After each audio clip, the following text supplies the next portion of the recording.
The mainstream news media. While Americans rely on it daily for the latest reports on world and domestic events, a recent study conducted by the Cronkite School of Journalism indicates that nearly 67% of Americans don't trust major media for accurate reporting. Ask Americans specifically why they distrust the media, and the answers are generally vague. After all, reports of news media abuses aren't normally found on the front page or the nightly news. Nonetheless, they do exist. Dateline NBC, a primetime news program, airs a story in 1992 entitled Waiting to Explode. The story includes footage demonstrating that a line of trucks produced by General Motors readily explode on impact. To see for ourselves what might happen in a side impact crash, Dateline NBC hired the Institute for Safety Analysis to conduct crash demonstrations. Unlike GM tests, the fuel tanks were filled with real gasoline. Look what happened. At impact, a small hole was punctured in the tank. According to our experts, the pressure of the collision and the crushing of the gas tank forced gasoline to spew from the gas cap. The fuel then erupted into flames when ignited by the impacting car's headlight. After the program airs, one of the firemen at the taping of the crash contacts GM. The conversation inspires a full-scale investigation. 3 months later, NBC is forced to reveal their role in fabricating the news. NBC's contractor did put incendiary devices under the trucks to ensure that there would be a fire if gasoline were released from the truck's gas tank. We said the crash, quote, forced gasoline to spew from the fuel cap, end quote. GM says since the gas cap was the wrong cap for the GM filler tube, and because the gas tank was overfilled, the cap came off when the impact occurred. We agree with GM that we should have told our viewers about these devices. The Dateline reporter, however, said, quote, at impact, a small hole was punctured in the tank, unquote.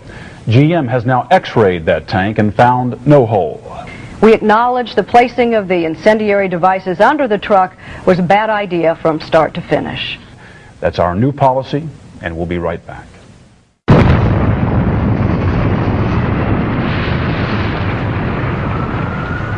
After the 1995 bombing of the Murrah Federal Building, information came to light that contradicted government claims disseminated through the mainstream media. One source was Carol Howe, a government informant.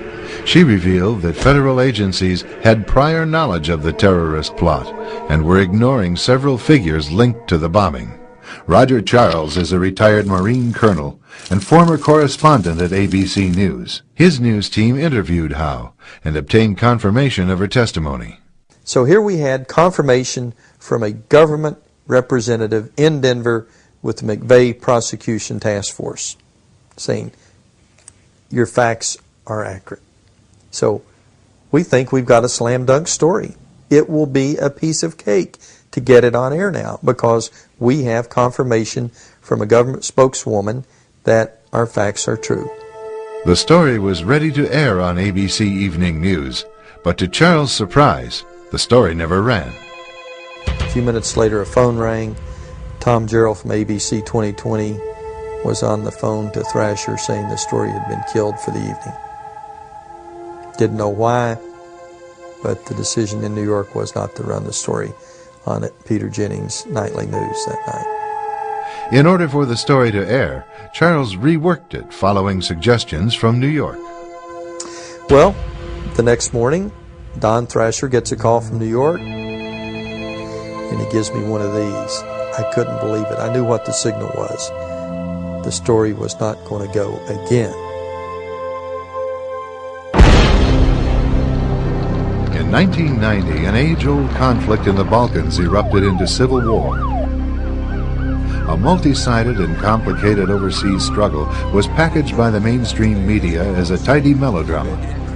The predominantly Christian Serbs were cast as the villains. A key maneuver employed to demonize them involved a photo shoot. The news has always been used to stampede our reason with a perception and emotion.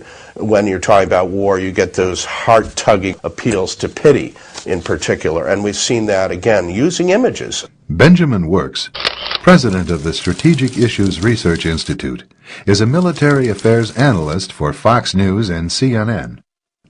He recalls the emergency shelters set up by the Serbs to accommodate Bosnian refugees. I remember very vividly seeing tours by the camp commander showing the mess hall, showing food that, I wouldn't pay money for, but I'd gladly eat if it were free.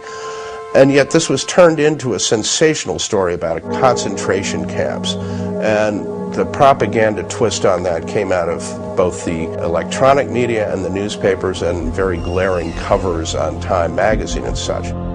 Judgment, an independent expose, reveals how a British film crew photographed a Bosnian emergency shelter to look like a Nazi concentration camp.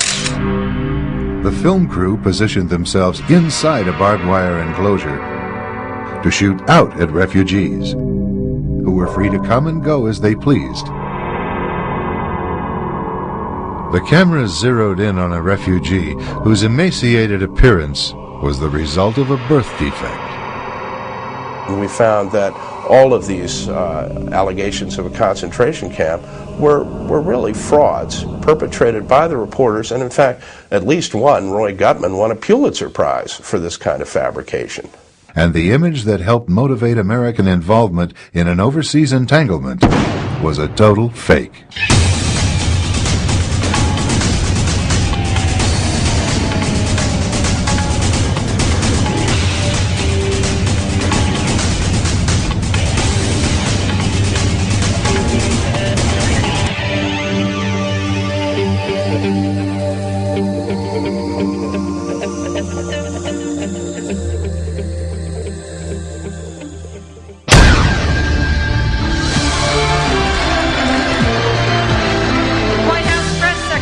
Joe Lockhart, Peter Mayer of CBS News, Steve Holland of Reuters, the incoming Vice President, Jay Leno, host of NBC's Tonight Show, Lori Santos of United Press International, Karin Jorgensen, editor of USA Today,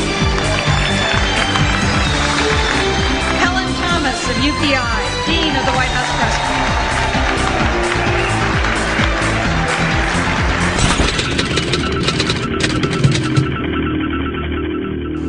The star system has definitely crept into the media to the point where, although there used to be journalistic standards and something of a Chinese wall between the media pros and the newsmakers, that's been blurred, particularly by the administration, which has deliberately cultivated media personalities who are now present as guests at White House state dinners. And they don't seem to see any compromise of ethics or any conflict of interest in that. The executives, the editors in print media, the senior producers, executive producers in the visual media, these are the people that have the ideological bias. And what's probably almost as important, the personal friendships. They go to the same country clubs, they go to the same dinners, they socialize with a lot of the people that they cover. And yet this is where corruption sets into any system. When the censors and the monitors become friendly with the people they monitor, that's when standards fly out the window. Today, standards in mainstream news reporting have more to do with career enhancement than reporting the truth. Of course, to get ahead in a bureaucracy by giving the boss what he wants, that's how you get ahead. So again, that is indicative of why there's so much homogenization in the media. You know, if you wanted to look at a pyramid, in the first couple layers, the really eager, hard-working young journalists are out there trying to get the stories, trying to make a name so they can move up that pyramid. Well,